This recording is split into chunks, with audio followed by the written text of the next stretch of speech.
لیکن الحمدللہ اللہ پاک کا یہ کرم ہے، اللہ پاک کا یہ فضل ہے، حضور علیہ الصلوۃ والسلام کا صدقہ، حضور علیہ الصلوۃ والسلام کی آمد کے طفیل اللہ تبارک و تعالیٰ نے یہ جو تحفہ ہمیں عنایت فرمایا ہے، سب سے بڑی خوش قسمتی ہماری یہ ہے کہ ہم مسلمان کے گھر میں پیدا ہوئے۔ اس کے بعد جو ہے ارکان اسلام ہے۔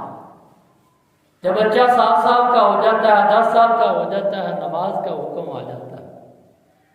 جب بالغ ہو جاتا ہے یا صاحب استطاعت ہو جاتا ہے تو زکوٰۃ کا حکم آ جاتا ہے، حج کا حکم آ جاتا ہے، روزے کا حکم آ جاتا ہے۔